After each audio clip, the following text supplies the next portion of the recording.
देवियों सज्जनों, मैं आपके सामने आत्म परिचय भाग 177 लेकर उपस्थित हुआ हूँ।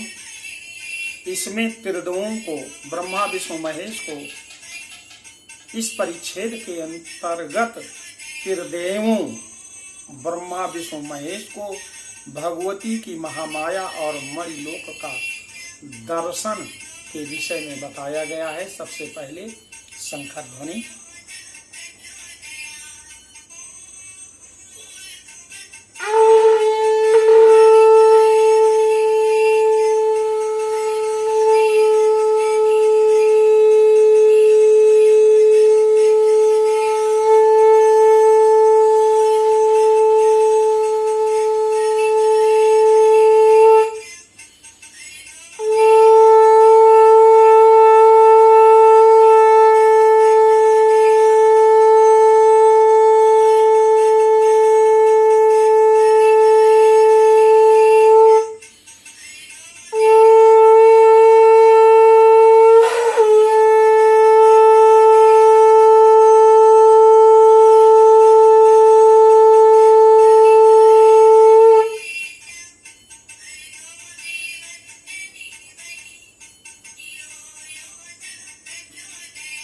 बोलो आदि शक्ति माता भगवती की जय। महाराज जन्मेजय ने अपने गुरु महर्षि जैमिनी से पूछा, हे गुरुवर, मैं जानना चाहता हूं कि भगवती अम्बा कौन है, उनके यज्ञ का क्या विधान है, सर्वश्रेष्ठ देवता कौन है। इन प्रश्नों के उत्तर में व्यास जी ने पूर्व काल में नारद से हुए एक संवाद को सुनाया, जो नारद जी को ब्रह्मा जी ने इस प्रकार बताया था। ब्रह्मा जी नारद जी से कहते हैं कि हे पुत्र, मधुकैटभ से युद्ध करते हुए जब भगवान विष्णु को 5000 वर्ष बीत गए और वह दानव न मारे जा सके, तो भगवान विष्णु ने भगवती महामाया का स्मरण किया। भगवती ने विष्णु की दयनीय स्थिति देखकर उन दानवों को अपने दृष्टिपात से मोहित कर लिया और तब विष्णु ने उनका वध कर दिया। उस समय भगवान शंकर भी वहां आ गए और हम तीनों ने उन आद्य शक्ति महामाया भगवती की भक्ति पूर्वक स्तुति आरंभ कर दिया।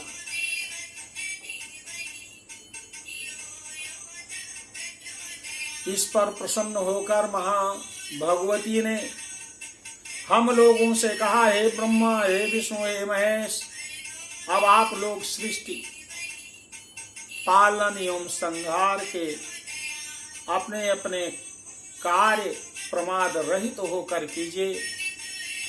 उसी समय एक रमणीक विमान वहां उपस्थित हो गया, जिस पर भगवती की आज्ञा से हम तीनों आरूढ़ हो गए और मन की गति से उड़ता हुआ वह विमान स्वर्गलोक सदृश एक लोक में पहुंचा, जहां का राजा इंद्र के जैसा था। उसके बाद वह विमान ब्रह्मलोक पहुंच गया।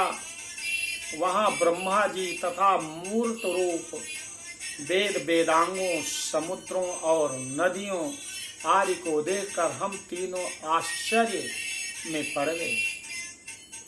इसके बाद वह विमान क्रमशः कैलाश और वैकुंठ लोक में गया और वहां हम लोगों ने शिव और विष्णु को भी अपने अपने गणों और परिकरों के साथ देखा। तदनंतर वह विमान भगवती के दिव्य धाम मणिद्वीप में पहुंचा। वहां विमान से उतरकर हम लोग भगवती के दिव्य मंदिर की ओर चले गए, पर जैसे ही द्वार पर पहुंचे वैसे ही हम तीनों स्त्री रूप में परिणत हो गए, बदल गए। उस स्त्री वेश में हम तीनों ने भगवती के चरण कमलों के दर्शन किए। हमारे प्रणाम करने पर भगवती ने अपनी कृपा दृष्टि हम पर डाली उसी समय हमने उनके चरण कमलों के नख रूपी दर्पण में समस्त स्थावर जंगमात्मक ब्रह्मांड के साथ साथ स्वयं को भी देखा। सूर्य, चंद्रमा, इंद्र, वरुण, कुबेर, वायु, अग्नि, पर्वत, समुद्र आदि भी उसमें ही दिखाई दे रहे थे। यह सब देखकर हम सब आश्चर्यचकित हो गए। भगवान विष्णु ने उन भगवती भुवनेश्वरी की स्तुति करते हुए कहा, हे भवानी, आपके द्वारा रचित इस ब्रह्मांड प्रपंच में ना जाने कितने ब्रह्मांड भरे पड़े हैं। हे देवी, मैं आपके चरणों में बार बार प्रणाम करता हूँ। भगवान शंकर ने माता जगदम्बा की स्तुति करते हुए कहा, हे शिवे, आपकी इस लीला को हम भी नहीं जान सकते हैं। हे देवी, मुझ पर दया कीजिए और अपने नवार्ण मंत्र का दान दीजिए, जिसका निरंतर जप कर मैं सदा के लिए सुखी हो जाऊं। भगवती ने प्रसन्न होकर नवार्ण मंत्र का उच्चारण किया, जिसे शिव जी ने ग्रहण कर भगवती के चरणों में प्रणाम किया। इसके बाद ब्रह्मा जी ने पूछा, हे देवी, आप और पर ब्रह्म में क्या भेद है? इस पर भगवती जगदम्बिका ने कहा, मैं और पर ब्रह्म सदा एक ही है। हम में कोई भेद नहीं है, क्योंकि जो वह हैं वही मैं हूँ और जो मैं हूँ वही वह हैं। बुद्धि भ्रम से ही हम दोनों में भेद दिखाई पड़ता है। अब आप लोग जाइए और अपने अपने लोकों की रचना कर उसमें निवास कीजिए। यह कहकर भगवती ने अपनी महासरस्वती नामक शक्ति को मुझे अपनी सहचरी बनाने के लिए प्रदान कर लिया।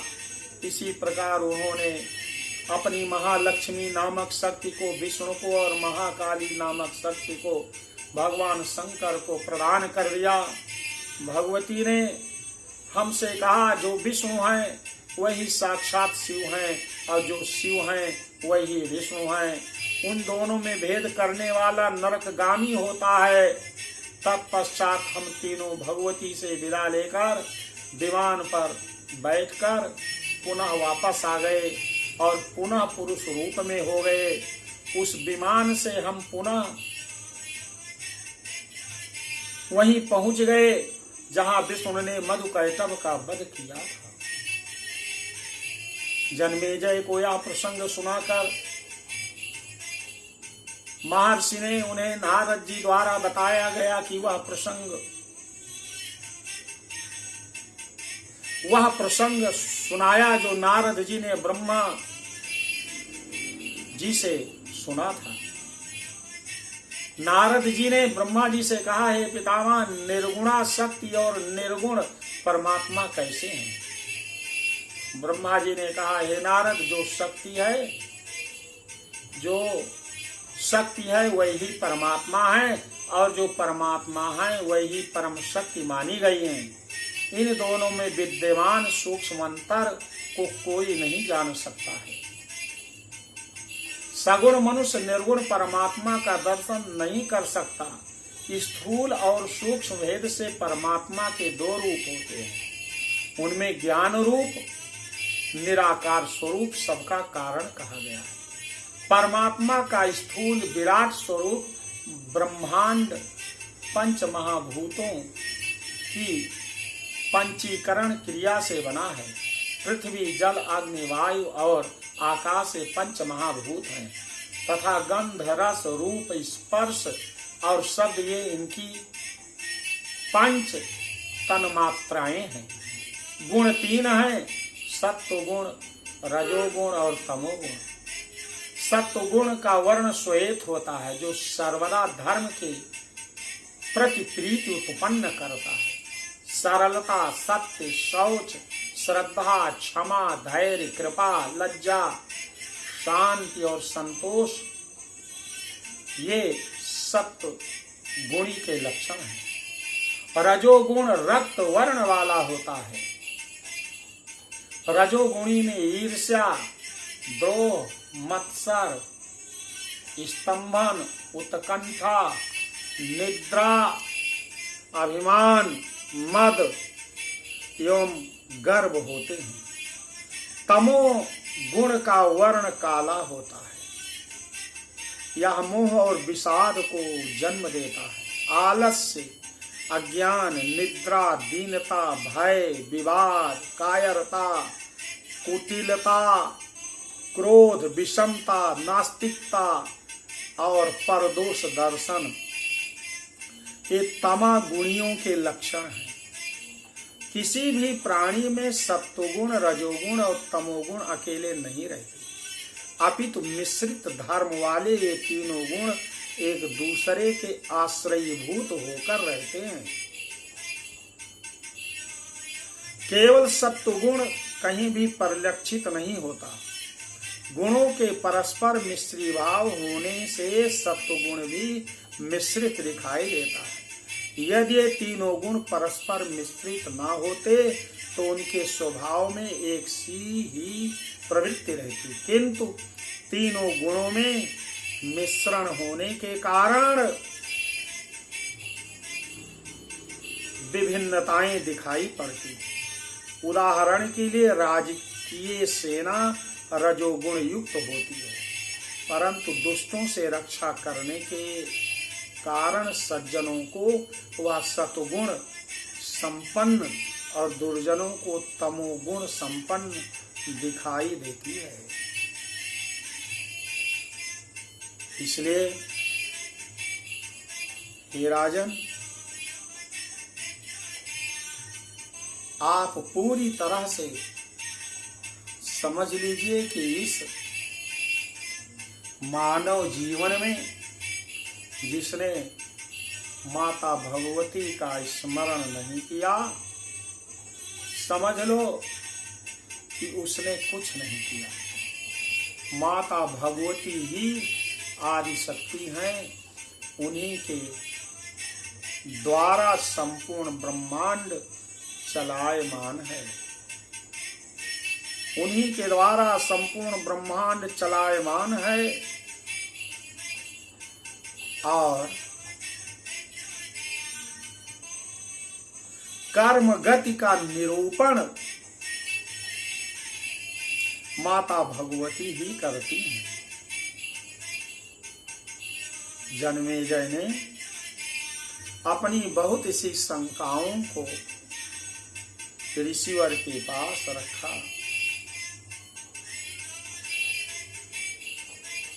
वो कहते हैं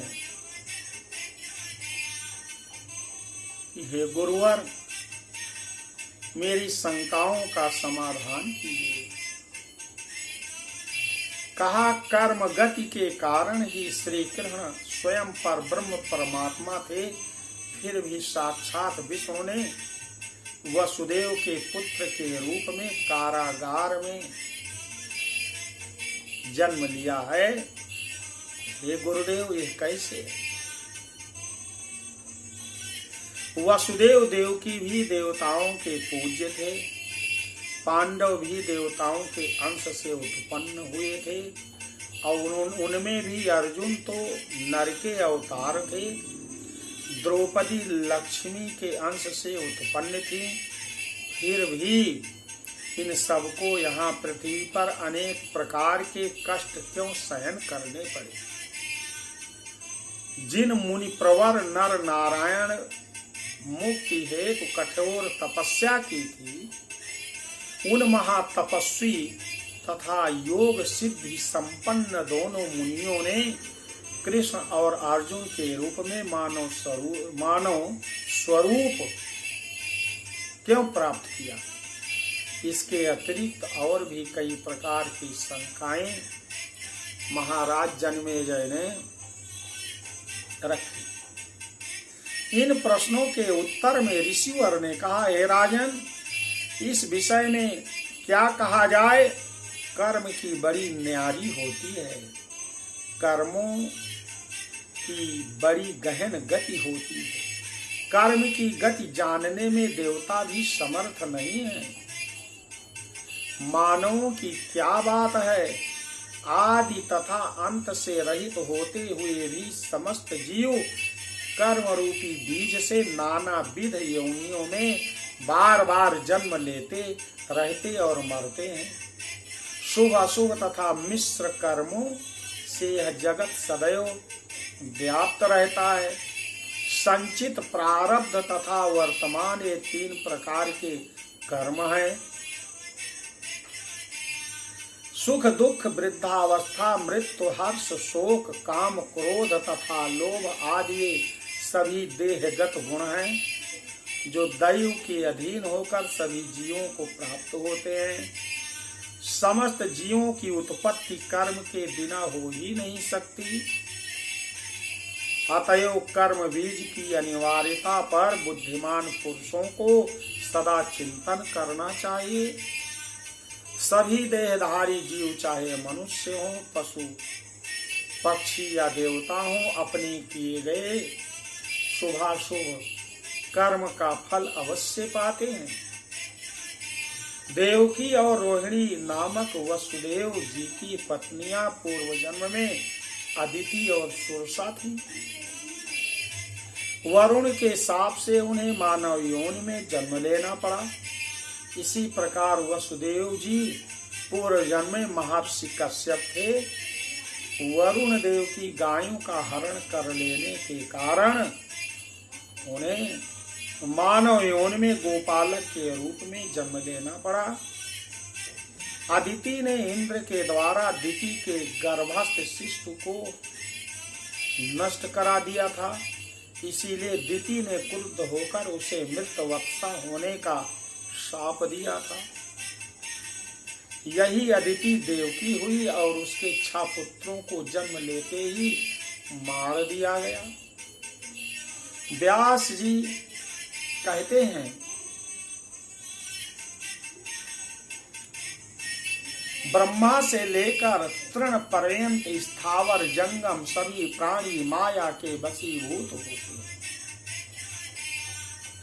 और वह माया उनके साथ क्रीड़ा करती है। माया महाठगिन मैं जानी। यह सब माया सभी को मोह के जाल में डाल देती है और जगत में निरंतर विकार उत्पन्न करती है। क्योंकि यह संसार अहंकार से उत्पन्न हुआ है, अतः वह राग द्वेषहीन हो ही कैसे सकता है। संसार राग द्वेषहीन नहीं हो सकता, वह अहंकार से उत्पन्न हुआ है। यहाँ तक कि देवता भी तपस्वियों से द्वेषवश उनके तप को भंग करने का प्रयास करते हैं। तो मैंने कर्मगति का निरूपण के विषय में इस परिच्छेद में बताया। जरूर अच्छा लगा होगा, इसलिए आपसे निवेदन है कि शुरू से आखिरी तक इस वीडियो को जरूर आप सुने और समझकर मानव मार्ग को अपनाएं, माता की भक्ति को प्राप्त करें और मानव जीवन में ही मुक्त हो जाएं। बोलो आदि शक्ति माता भगवती की जय।